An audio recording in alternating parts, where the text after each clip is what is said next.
ሰላም የተከበራችሁ የኢትዮ ታይምስ ቤተሰቦቻችን ለሰዓቱ መርጠን ያዘጋጀናቸውን አዳዲስና ወቅታዊ መረጃዎችን ይዘንላችሁ ቀርበናል። በቅድሚያም አበይት መረጃዎችን የምናሰማችሁ ይሆናል። የጎንደር ከተማ አካል በሆነችው ጠዳ ክፍለ ከተማና በጎንደር ዙሪያ ወረዳ ማክሰኝት ከተማ ዙሪያ ከፍተኛ ውጊያ እየተደረገ ነው ተባለ። በሌላ በኩል ፋኖ እንደተቆጣጠራቸው በገለጻቸው ቀጠናዎች ህዝባዊ ውይይት እየተደረገ አዲስ አስተዳደር መዋቅር እየተዘረጋ መሆኑ ተገልጿል። ተጨማሪ አለን። በትግራይ ክልል በረዶ በቀላቀለ ዝናብና በአማራ ክልል በተከታታይ በተከሰተ ጎርፍና የመሬት መንሸራተት አደጋ በሺዎች የሚቆጠር ሄክታር የእርሻ መሬት በመውደሙ በ10 ሺዎች የሚቆጠሩ የአርሶ አደር አባወራዎች ለከፋ ችግር መጋለጣቸው ተሰማ። በሰሜን ወሎ ዞን መቄት ወረዳ ብቻ 6000 ሄክታር የእርሻ መሬት መውደሙና በዚህም ከ45000 በላይ ቤተሰቦች ለችግር መዳረጋቸው ተገልጿል። ዝርዝሩን አዘጋጅተናል። በተያዘው በጀት ዓመት በነዳጅ ምርቶች ላይ የ30 በመቶ ግብር ተግባራዊ እንደሚደረግ ተገለጸ። አዲሱ ግብር 15 በመቶ የተጨማሪ እሴት ታክስ ቫትና የ15 በመቶ የኤክሳይዝ ቀረጥን የሚያካትት ሲሆን ይህም በአገሪቱ የፋይናንስ ፖሊሲ ላይ ከፍተኛ ለውጥ እንደሚያመጣና የሀገር በቀል ኢኮኖሚ ማሻሻያ አጀንዳ አንዱ አካል ነው ተብሏል። ሌላኛው መረጃችን ነው። የኮሪደር ልማት ያስከተለው መፈናቀል የባለ ሀብቶችን ፍላጎት መገደቡን የአሜሪካ መንግስት ሪፖርት አመለከተ።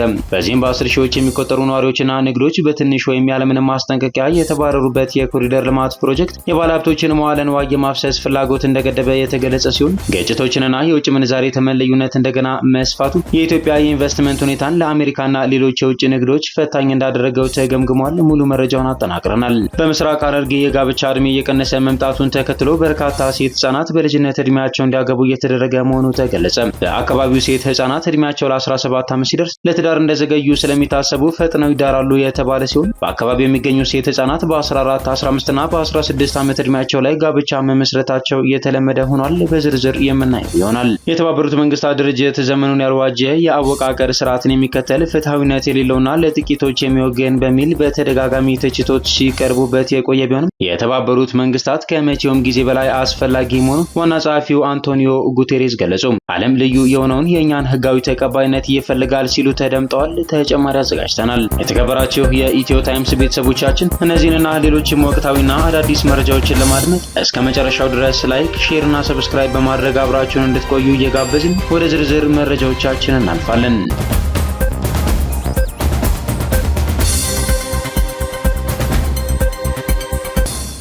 የ2018 የኢሬቻ በዓል የፊታችን ቅዳሜ በአዲስ አበባ በቀጣዩ ቀን እሁድ ደግሞ በቢሾፍቱ እንደሚከበር ተገለጸ። በአከባበሩ ላይ ሰዎች በሃይማኖት፣ በብሔር፣ በጾታ ልዩነት የማይደረግባቸው መሆኑም ተገልጿል። ኢሬቻ ለሀገር ማንሰራራት በሚል ሐሳብ የሚከበረው የ2018 የኢሬቻ በዓል የፊታችን ቅዳሜ በአዲስ አበባ በቀጣዩ ቀን እሁድ ደግሞ በቢሾፍቱ እንደሚከበር የኦሮሚያ ኮሚኒኬሽን ቢሮ ገልጿል። በአከባበሩ ላይ ሰዎች በሃይማኖት፣ በብሔር፣ በጾታ ልዩነት የማይደረግባቸው መሆኑም ተገልጿል። ቢሮው በበዓሉ አከባበር ላይ ያተኮረ ስልጠና በኦሮሞ ባህል ማዕከል ለጋዜጠኞች በሰጠበት ወቅት ኃላፊው አቶ ኃይሉ አዱኛ ኢሬቻ የምስጋናና የእርቅ በዓል መሆኑንና በአከባበሩ ላይ ሰዎች በሃይማኖት፣ በብሔር፣ በጾታ ወዘተ ልዩነት የማይደረግባቸው መሆኑን ተናግረዋል። የኢሬቻ በዓል ከማህበራዊ ትሩፋቶቹ ባሻገር ኢኮኖሚያዊ ጠቀሜታ ያለው መሆኑንም አመላክተዋል። የኦሮሚያ ባህልና ቱሪዝም ቢሮ ኃላፊ ወይዘሮ ጀሚላ ሲምቢሩ በበኩላቸው በዓሉ እሴቱን ጠብቆ እንዲከበር የመገናኛ ብዙሃን ባለሙያዎች በአግባቡ ኃላፊነታቸውን እንዲወጡ ጠይቀዋል።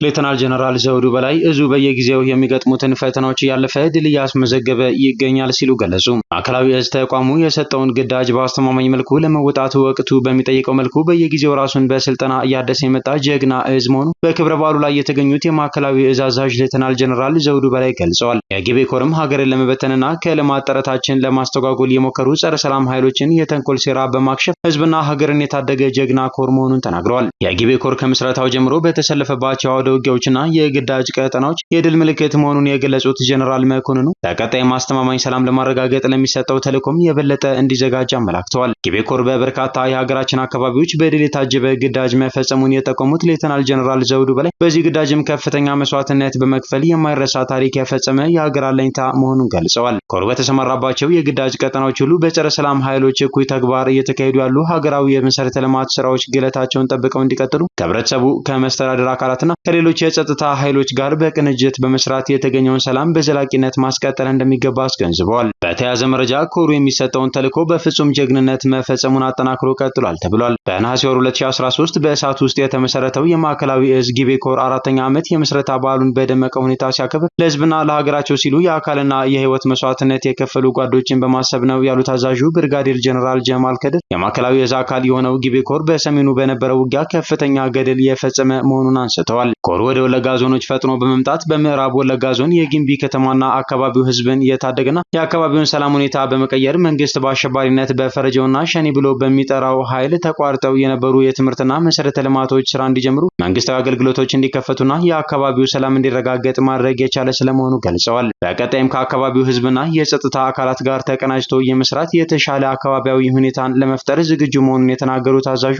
ያስመዘገባቸው ድሎች የማዕከላዊ እዝ ከፍተኛ አመራሮች፣ የምዕራብ ወለጋ ዞንና የጊምቢ ከተማ አስተዳደር እንዲሁም ህብረተሰቡ ላደረገው ድጋፍ የላቀ ምስጋናቸውን አቅርበዋል።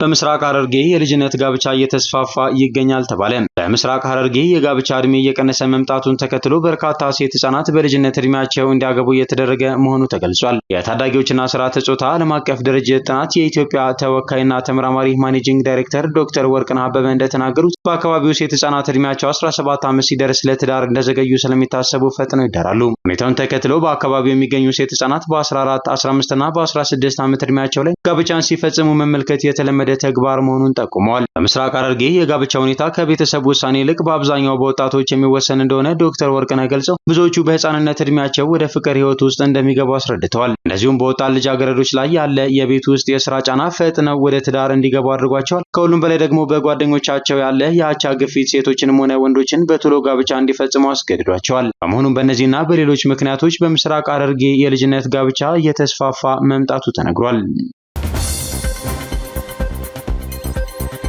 የብሔራዊ መረጃና ደህንነት አገልግሎት አባል ነኝ በማለት ሰዎችን በማስፈራራት እያገተ ገንዘብ ሲቀበል የነበረን ግለሰብ በቁጥጥር ስር መዋሉ የአዲስ አበባ ፖሊስ ጠቅላይ መምሪያ አስታወቀ።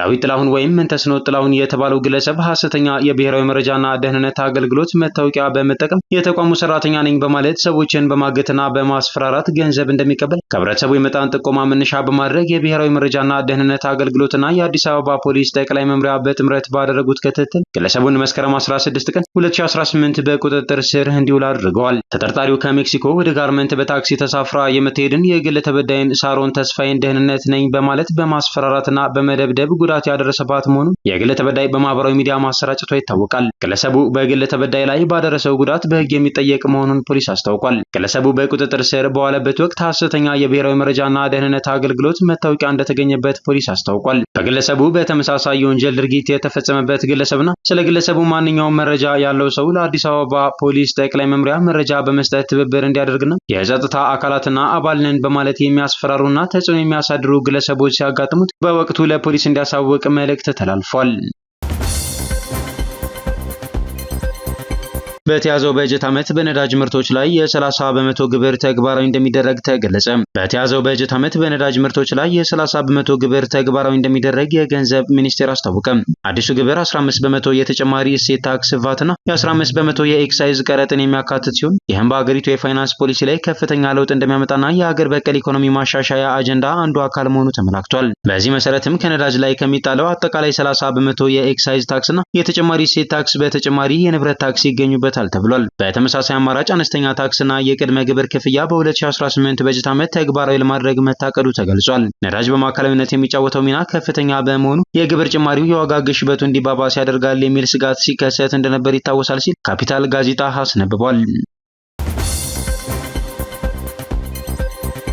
በትግራይና አማራ ክልል በርካታ ሄክታር የእርሻ መሬት በከባድ በረዶና ጎርፍ መውደሙ ተገለጸ። በትግራይ ክልል በረዶ በቀላቀለ ዝናብና በአማራ ክልል በተከታታይ በተከሰተ ጎርፍና የመሬት መንሸራተት አደጋ በሺዎች የሚቆጠር ሄክታር የእርሻ መሬት አወደመ።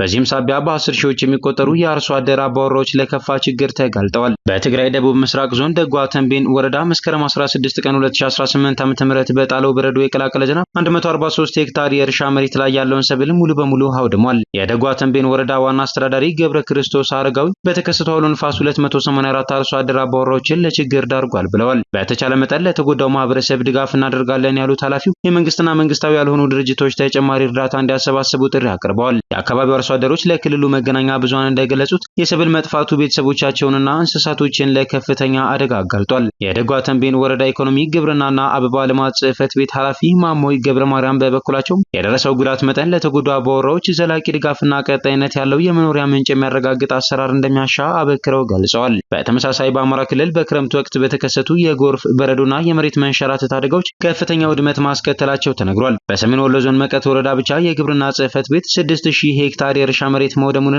በዚህም ከ45000 በላይ ቤተሰቦች ለችግር መዳረጋቸውን ገልጿል። የአካባቢው አርሶ አደሮች ለዶይቼ ቬለ አማርኛ እንደተናገሩት ሰብሎች፣ የግጦሽ መሬትና የእንስሳት መኖ ሙሉ በሙሉ ወድመዋል። የቅምቀሞ ቀበሌ አርሶ አደር ሲሳይ ቻኔ ሁሉም ነገር ጠፍቷል፣ ከብቶቻችን የሚበሉት የላቸውም፣ እኛም በጭንቀት ላይ ነን ብለዋል። ባቄላይ፣ ጤፌ፣ ስንዴና ማሽን ላይ ወድመዋል። ምንም የተደረገልን ነገር የለም፣ እያለቀስን ነው፣ መሄጃው ጠፍቶናል። ብዙ ሰዎች አካባቢውን ለቀው ወደ ሌላ ቦታ እየተሰደዱ ነው ሲሉ ተናግረዋል። የመቄት ወረዳ ግብርና ጽሕፈት ቤት ኃላፊ ሰለሞን ወንዴ እስካሁን ድረስ ምንም አይነት እርዳታ ለተጎጂ ቤተሰቦች አለመድረሱን ገልጸዋል። የሰሜን ወሎ ዞን አደጋ መከላከልና ምግብ ዋስትና ጽሕፈት ቤት የአደጋ ክትትልና የሰብል ልማት ባለሙያ የሆኑት ወይዘሮ ደስታ ለገሱም በበርካታ ወረዳዎች ከፍተኛ ዝናብ፣ የመሬት መንሸራተትና ኃይለኛ ነፋስ ጉዳት እንዳደረሰ ገልጸዋል። ወይዘሮ ደስታ በቡግናና ወልዲያ ወረዳዎች ኃይለኛ ነፋስ በ20 ቤቶች ጣሪያ ላይ ጉዳት ማድረሱንና በቡግና ጉባ ላፍቶና ዋድላ ወረዳዎች ደግሞ መብረቅ 73 እንስሳትን ገድሎ 11 የንብ ቀፎዎችን ማውደሙን ወይዘሮ ደስታ ተናግረዋል። የአማራ ክልል አደጋ ስጋት ስራ አመራር ኮሚሽነር ዲያቆን ተስፋዬ ባታብል በደቡብ ወሎ፣ በሰሜን ወሎ፣ በምስራቅ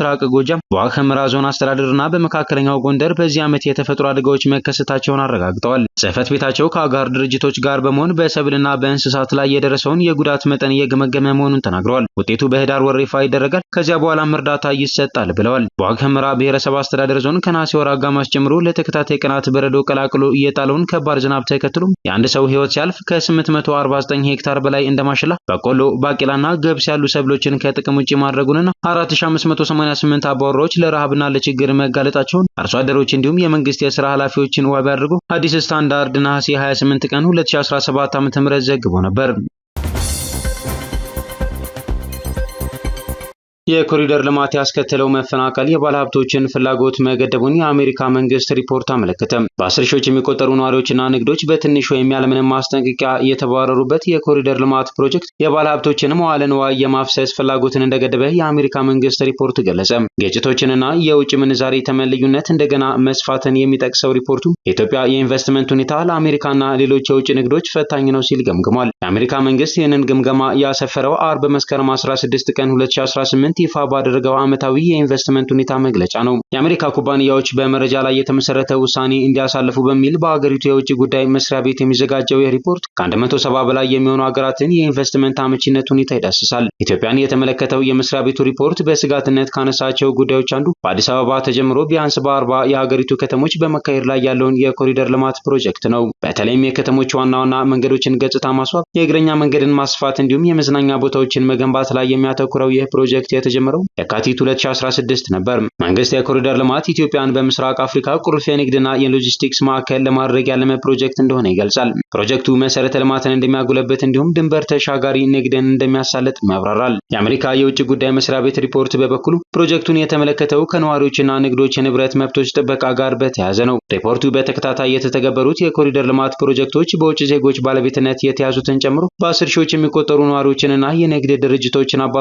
ንብረቶቻቸውን በትንሽና ያለምንም ማስጠንቀቂያ ወይም ካሳ አፍርሷል ብሏል። በኮሪደር ልማቱ ምክንያት ከተካሄዱ መፈናቀሎች መካከል የተወሰኑት ያለምንም ማስጠንቀቂያና ጠመንጃ ተደቅኖ እንደተፈጸሙ በውጭ ዜጎች ባለቤትነት የተያዙ ቢዝነሶች መናገራቸውንም ሪፖርቱ ያትታል። ይህ የፕሮጀክቱ አካሄድ የባለሀብቶችን ፍላጎት እንደገደበም ገልጿል። በኢትዮጵያ ሕገ መንግስት መሰረት መሬት የህዝብ ንብረት መሆኑን የሚጠቅሰው ሪፖርቱ በዚህም ምክንያት ኢንቨስተሮች መሬትን መከራየት እንጂ ባለቤት መሆን እንደማይችሉ ያስታውሳል። ይህ አሰራር ባለስልጣናት ለህዝብ ጥቅም መሬቱን መልሰው እንዲወስዱ ወይም የሊዝ ስምምነትን በቁጥጥር ስም እንዲሰርዙ እንዳስቻላቸው አስፍሯል። በሪፖርቱ ላይ የተጠቀሰው በቂ ካሳና ማስጠንቀቂያ ያለመስጠት ጉዳይ ዓለም አቀፉ የሰብአዊ መብቶች ተሟጋች ተቋም አምነስቲ ኢንተርናሽናል በሚያዝያ 2017 ባወጣው ሪፖርት ላይም የተንጸባረቀ ነው። መንግስት በበኩሉ የኮሪደር ልማት በተከናወነባቸው አካባቢዎች ለተነሱ ሰዎች ምትክ ቤትና ቦታ እንዲሁም ካሳና መቋቋሚያ መስጠቱን ይገልጻል። ዓመታዊው የአሜሪካ መንግስት ሪፖርት በበኩሉ በውጭ ዜጎች ባለቤትነት የተያዙ ንግዶች በፕሮጀክቱ ከይዞታቸው እንዲነሱ ሳይደረግም እንኳን ቀጥተኛ ባልሆኑ መንገዶች ስራቸው ላይ ተጽዕኖ መድረሱን ይጠቅሳል። የኮሪደር ልማት ፕሮጀክቶች ከንግድ ቦታዎች ፊት ለፊት ያሉ መንገዶችን ማፍረሳቸውን የሚያነሳው የአሜሪካ መንግስት ሪፖርት ይህም የንግድ ስራን የማይቻል እንዳደረገው ያስረዳል። ከዚህም የተነሳ የንግድ ስራዎች ቀጥታ ባይነኩም እንኳ ከስራ እንዲወጡ መገደዳቸውን አትቷል። ከዚህ ጋር በተያያዘም አንዳንድ የውጭና የሀገር ውስጥ ባለሀብቶች ድንገተኛና ከፍተኛ የግብር ግመታ ወይም ወደ ኋላ ተመልሶ በሚሰራ አዲስ ህግ የተነሳ የመጣ የግብር ጥያቄ እንዳጋጠማቸው መግለጻቸውን ጠቅሷል። እነዚህ የግብር ጥያቄዎች የቀረቡት ያለበቂ ግልጽነት ወይም አሰራርን ሳይከተሉ እንደሆነ የሚናገረው ሪፖርቱ ተርፋቸው በከፍተኛ ሁኔታ እንዲቀንስ እንዳደረገ እንዲሁም እርምጃው ቀጥተኛ ያልሆነ መንገድ የባለቤትነት መብት ማሳጣት ድርጊትን እንደሚያቋቁም አስፍሯል። ሪፖርቱ ስለ ሙስና በሚያብራራበት ክፍሉ ላይም የኮሪደር ልማት ፕሮጀክቶች ላከናወኑ ኩባንያዎች ኮንትራት የተሰጠበትን መንገድ ጠቅሷል። ከህግ በተቃረነ መልኩ የኮሪደሩ ልማት ፕሮጀክት የግንባታ ኮንትራቶች ለጨረታ አልቀረቡም፣ ይልቁንም ከመንግስት ባለስልጣናት ጋር ግንኙነት ላላቸው ኩባንያዎች ተሰጥተዋል ብሏል። የአሜሪካ መንግስት ሪፖርት እንደሚያስረዳው ከኮሪደር ልማት በተጨማሪ ግጭቶችም የንብረት መብት ጥሰት አስከትለዋል። በተለይም በአማራና ኦሮሚያ ክልሎች ያሉ ግጭቶች ምግባር የለሽ የሆኑ ባለስልጣናት ወይም የታጣቂ ቡድን አባላት በተደጋጋሚ ንብረቶችን እንዲነጥቁ ምክንያት መሆናቸውን ገልጿል። በሁለቱ ክልሎች የሚገኙ የቱሪስት ሎጅ ባለቤቶች ንብረቶቻቸው ያለምንም ካሳ በኢትዮጵያ መከላከያ ሰራዊት አባላት ማረፊያነት ተይዘው እንደነበር መናገራቸውንም አክሏል። ግጭቶቹ የእንቅስቃሴ ገደብ እንዲጣል ማድረጋቸውን እንዲሁም የመንግስትን ጣልቃ የመግባት አቅም መገደባቸውንም ዘርዝሯል። ወደ ግጭት የመመለስ ስጋት የደቀነውና እየጨመረ የመጣው የትግራይ ክልል የፖለቲካ ውጥረትን በተግዳሮትነት ተጠቅሷል። ሪፖርቱ በተግዳሮትነት የሚጠቅሰው ሌላኛው ጉዳይ ተመልሶ እየሰፋ የሚገኘውን የባንክና የትይዩ ገበያ ብላክ ማርኬት የውጭ ምንዛሬ ተመን ልዩነት ነው። መንግስት በሐምሌ 2016 ዓ.ም የውጭ ምንዛሬ ተመን ገበያ መር እንዲሆን መወሰኑ ኢትዮጵያን የኢንቨስትመንት መዳረሻ የማድረግ ፍላጎትን እንደ አዲስ ቀስቅሶ እንደነበር ገልጿል። ይህ እርምጃ የብርን አቅም 100% እንዲወርቅ ስላደረገው በባንኮችና በትይዩ ገበያው መካከል ያለውን የተመን ልዩነት ለአጭር ጊዜ ዘግቶ እንደነበር አስታውሷል። ከህዳር 2017 ወዲህ ግን ልዩነቱ እንደገና መስፋት መጀመሩን በመግለጽ በተግዳሮትነት ጠቅሶታል።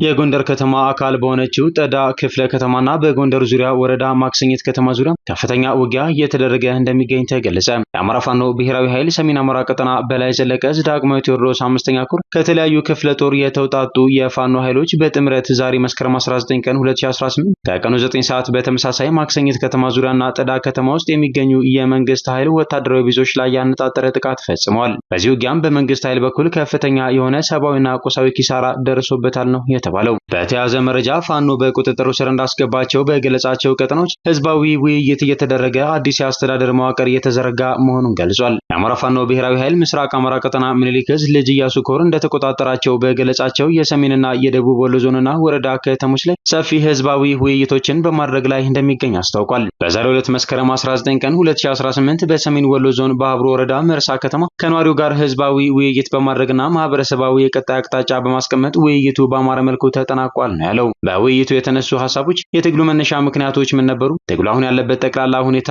ትግሉ ያመጣው መልካም አጋጣሚ፣ የትግሉ ተግዳሮቶች፣ የትግሉ የቀጣይ አቅጣጫ፣ መንግስት አሁን ያለበት ወቅታዊ ሁኔታን በተመለከተ በወታደራዊ ቁመና፣ በፖለቲካ ተቀባይነት፣ የዲፕሎማሲ አቅምና ሌሎችም ጉዳዮች ላይ ተወያይተናል ብሏል። በራስ አስተዳደርና በጸጥታ ጉዳይ ላይ የተወያዩ ሲሆን የአገር ሽማግሌዎች፣ የሰላም ኮሚቴዎች፣ የቅሬታና የእድር እንዲሁም የእምነት አባቶች ሚና እንዲሁም የወጣቱ ኃላፊነት፣ የህዝብና የፋኖ ግንኙነት ምን መሆን አለበት፣ ከመንግስት ኃይል ጋር በጥቅምም ሆነ በጾታዊ ጉዳይ ግንኙነት እያደረጉ ባሉ ሰዎች ጉዳይ ተወያይተዋል። እንዲሁም በውይይቱ ላይ ይህንን ትግል እንዴት የራሳችሁ እንደሆነ አምናችሁ ኮትኩታችሁ ታሳድጉታላችሁ በሚል ጥያቄ ዙሪያ ሰፊ ውይይት ተደርጓል። በውይይቱም ህዝቡ ደስተኛ እንደነበርና በተለይ ሙስሊም ጠል ናቸው በሚል መንግስት ህዝቡ ትግሉን እንዲጠላ በፋኖ ላይ ትልቅ ጥላቻ እንዲኖረው ብዙ የሰራ ቢሆንም ከመቅረት ማርፈድ ይሻላልና ዛሬ ጥርጣሬያችንን ለማጥራት ችላችኋል በማለት በጋራ ለመታገል ቃል ገብተዋል ብሏል። በቀጣይም ሰፊ ውይይቶች እንዲደረግ እየጠየቁ ቀጠናውን እናንተ በመያዛችሁ ሰላም አግኝተናል ስትባሉ የነበረውን የሐሰት ስም ማጥፋት በተግባር የህዝብ ልጅ መሆናቸውን አሳይታቸዋል፣ እኛም ከመሳቀቅ ድነናል ሲሉ መደሰታቸውን ገልጸዋል ሲል የአማራ ፋኖ ብሔራዊ ኃይል ምስራቅ አማራ ቀጠና ምኒልክ ዕዝ ልጅ ኢያሱ ኮር ምክትል ሰብሳቢና የፖለቲካ ጉዳዮች ኃላፊ ገልጿል። ኢትዮጵያ በሳይበር ጥቃት ቀዳሚ ኢላማ ከሆኑ የዓለም ሀገራት ተርታ መመደቧን ኢንተርፖል አሳወቀ። ኢንተርፖል ባወጣው አዲስ ሪፖርት መሰረት ኢትዮጵያ በ2024 በሳይበር ጥቃቶች ከዓለም አቀፍ ደረጃ በላቀ ሁኔታ ኢላማ የተደረገች ሀገር መሆኗን ገልጿል። የግኝት ሀገሪቱ በምትከተለው ፈጣን የዲጂታል ለውጥ ወቅት የተጋረጡባትን ከፍተኛ የሳይበር ደህንነት ፈተናዎች አጉልቶ አሳይቷል። በኢንተርፖል አፍሪካ የሳይበር ስጋት ግምገማ ሪፖርት 2025 ውስጥ የተካተተው ይህ መረጃ ኢትዮጵያ በዓለም ደረጃ በማልዌር መገኘት ቀዳሚ መሆኗን ያመለክታል። ሪፖርቱ እንደሚገልጸው የኢትዮጵያ ወሳኝ መሰረተ ልማቶች መንግስታዊ ተቋማትን፣ የፋይናንስ አገልግሎቶችንና ዋና ዋና የልማት ፕሮጀክቶችን ጨምሮ ተደጋጋሚና ውስብስብ የሳይበር ስጋቶች እየገጠሟቸው ነው። እነዚህ ጥቃቶች የሞባይል ባንኪንግ፣ የኢ-ኮሜርስ እና የኦንላይን ህዝባዊ አገልግሎቶች ፈጣን መስፋፋትን ተከትሎ የመጡ መሆናቸው ተመላክቷል። ሪፖርቱ የኢትዮጵያን ዲጂታል የወደፊት ዕጣ ለማስጠበቅ መንግስታትን፣ የግል ዘርፉንና ሲቪል ማህበረሰቡን ባሳተፈ ዘላቂ ባለብዙ ዘርፍ ጥረቶች እንዲደረጉ ጥሪ አቅርቧል። ኬንያ በሱዳን ግጭት ውስጥ ጣልቃ ገብታለች የሚለውን ውንጀላ ዊሊያም ሩቶ ውድቅ አደረጉ። ኬንያ በሱዳን እየተካሄደ ባለው ግጭት ውስጥ ጣልቃ ገብታለች የሚለውን ውንጀላ ውድቅ ያደረጉት ፕሬዚዳንት ዊሊያም ሩቶ የናይሮቢ ሚና ለተፋላሚ ወገኖች የውይይት መድረክ በማመቻቸት ብቻ የተወሰነ መሆኑን አጽንኦት ሰጥተዋል። የኬንያው ፕሬዚዳንት ዊሊያም ሩቶ ከፍራንስ 24 ጋር ባደረጉት ቃለ ምልልስ ኬንያ አንዱን ወገን ትደግፋለች የሚለው ውንጀላ ባሉባልታና በፕሮፓጋንዳ ላይ የተመሰረተ ነው ብለዋል። ኬንያ የምትከሰስበት ምክንያት ለተፋላሚዎች ወገኖች የውይይት መድረክ በማመቻቸቷ ነው። ከዚያ ውጪ ምንም የለም ብለዋል። ለየትኛውም ወገን አንዲት ሳንቲም ወይም ድጋፍ አላደረገችም ሲሉ ሩቶ ወንጀላውን ውድቅ አድርገዋል። ሁለቱን የሱዳን ተቀናቃኝ ጀነራሎችን በተመለከተ የኬንያ አቋም አንድ መሆኑን የጠቆሙት ሩቶ ሁለቱም ተመሳሳይና በሱዳን ለተፈጸሙ ግፎች እኩል ተጠያቂ መሆናቸውን ተናግረዋል። የተባበሩት መንግስታት ከመቼውም ጊዜ በላይ አስፈላጊ መሆኑን ዋና ጸሐፊው አንቶኒዮ ጉቴሬስ ገለጹ። ከሰሞኑ 80ኛ ዓመቱን እያከበረ የሚገኘውና 193 የዓለም ሀገራትን አቅፎ የያዘው አንጋፋው የተባበሩት መንግስታት ድርጅት ዘመኑን ያልዋጀ የአወቃቀር ስርዓትን የሚከተል ፍትሐዊነት የጎደለውና ለጥቂቶች የሚወገን በሚል በተደጋጋሚ ትችቶች ሲቀርቡበት መቆየቱ ይታወቃል። ከሰሞኑ በኒውዮርክ በተካሄደው 80ኛው የተባበሩት መንግስታት ጠቅላላ ጉባኤ ላይም ከተለያዩ አካላት ጠንከር ያሉ ትችቶች ሲቀርቡበት ተሰምቷል። በተለይም አፍሪካውያን መሪዎች አፍሪካን በሚመለከት ድርጅቱ አሰራሩንና አወቃቀሩን የሚያስተካከል ከሆነ ህጋዊነቱንና ቀጣይነቱን ጭምር ጥያቄ ውስጥ ሊከት የሚችል ስህተት እየሰራ መሆኑን ጭምር በማመላከት ጠንካራ ትችቶችን አቅርበውበታል። ጠቅላላ ጉባኤው መጠናቀቁን አስመልክቶ ንግግር ያደረጉት የተባበሩት መንግስታት ድርጅት ዋና ጸሐፊ አንቶኒዮ ጉቴሬስ ከ80 ዓመታት በኋላም ዛሬም ከመቼውም ጊዜ በላይ የተባበሩት መንግስታት ድርጅት ያስፈልገናል ብለዋል። ዓለም ልዩ የሆነውን የእኛን ህጋዊ ተቀባይነት ይፈልጋል። አሰባሳቢ ኃይላችንን፣ መለያየትን የሚያስቀርልን አንድ የሚያደርገንን ራዕያችንን ዓለም ይፈልገዋል። ስለሆነም ህብረታችን ከምን ጊዜውም በላይ አሁን ያስፈልገናል በማለት ድርጅቱ ለቀረበበት የህጋዊ ቅቡልነት ትችት ምላሽ የሚመስል መልእክት አስተላልፈዋል።